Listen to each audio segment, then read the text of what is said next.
For those who live on the floodplains, the risks are high as Quebec is swamped by yet another major flood. Just 2 years after the province was hit by record level water, Premier Francis Legault is offering a buyout plan.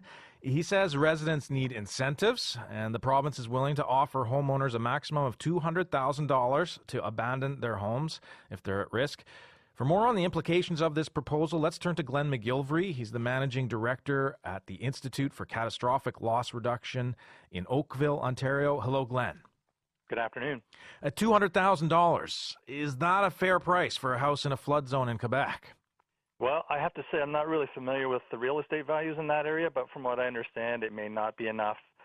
And personally, I would advocate for a fair offer that would give people market value for their property. Well, what are the pros and cons for a buyout plan like this?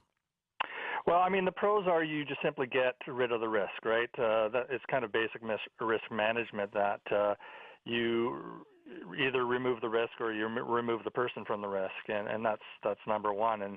And these work. They work very well. And there's been over 50,000 buyouts out of the United States, so we've only had a handful of them up here, but they absolutely work.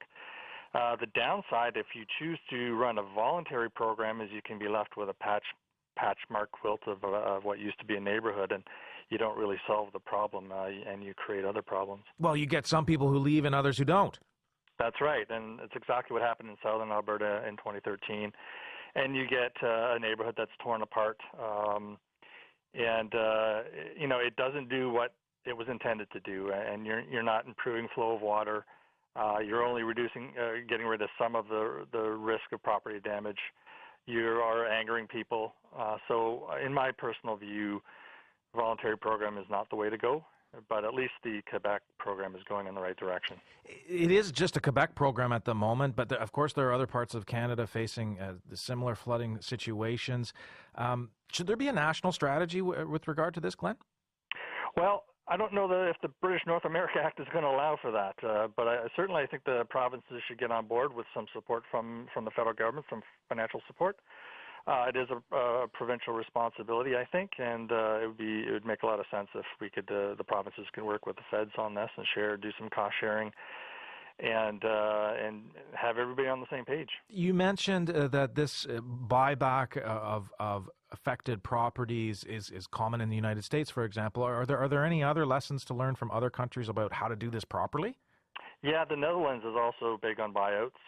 We heard Frank from New Brunswick talk about make room for the river. Making room for the river is very much a Dutch concept, and they've done a lot of different things in that country, in the Netherlands, to reduce flood risk, and buyouts is one of them, and they've been doing that for a long, long time, and they're good at it, and they work there too. So much of the problem is that people were allowed to build in floodplains in the first place. And when you look at some of the floodplain mapping, it seems terribly inconsistent right across the country. I wonder, there were new guidelines for floodplain mapping that were announced by the federal government in 2017. Is that working in trying to fix the situation? Well, we're getting there very, very slowly. Unfortunately, the National Disaster Mitigation Program that was funded by the current government is over next year. That program helped local governments pay for flood mapping exercises, and have done so in a couple of instances, but it is coming to an end at the end of next year, and we really would like to see that program renewed and re-bankrolled. There are lots of necessity for good flood maps right across the country, and we have a real dog's breakfast of quality of maps and circa of maps and methodologies and all sorts of things. We really have to get everybody once again on the same page on this. You say dog's breakfast. I mean, it's as I understand it, some of the floodplain maps are just completely out of date. Yeah. They're certainly not available to the public. Are there other countries that are doing a better job than we are in terms of helping homeowners understand what kind of risks they face? Oh, absolutely. In one of the Carolinas, I can't remember if it was north or south, but in one of them you can go to a online portal, put in your zip code, and find out what your risk is right down to your property level. That's the kind of thing we need in Canada. I'm a strong believer in making flood maps publicly available, but I also believe that we can't leave it up to your average person to be able to read and understand a flood map. I don't think that's a reasonable thing. And I think an open portal that somebody can put in there, post the code, and get some answers, I think that would work very well. And I think another thing we have to start looking at the availability of information when a property changes hands during the real estate transaction side of things. I think it should be mandatory to have to release the risk of a given property for flood. You talk about the risks. I know you worked in insurance for years, Glenn. How will the increasing frequency of flooding, for example, or wildfires or hurricanes, how's that affecting premiums for homeowners? Well, right now, I think the average premium in Canada for a home is still under $1,000. We have to, I think, in part, thank God for the international reinsurance community. Reinsurers pick up a lot of the tab for these sorts of things.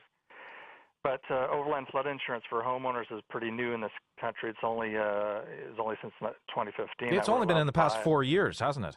That's right. And so not every Canadian has it.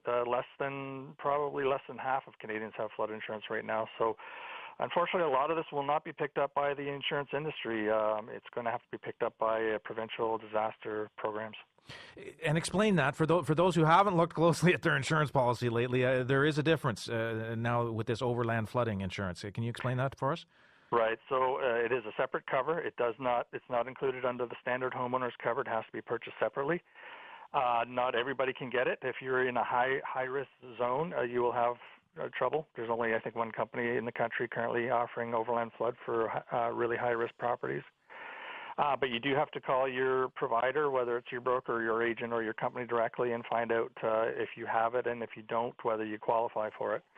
One of the big things is you must have sewer backup coverage usually. That's kind of a benchmark. So if you do not qualify for sewer backup coverage, you will not get overland flood coverage.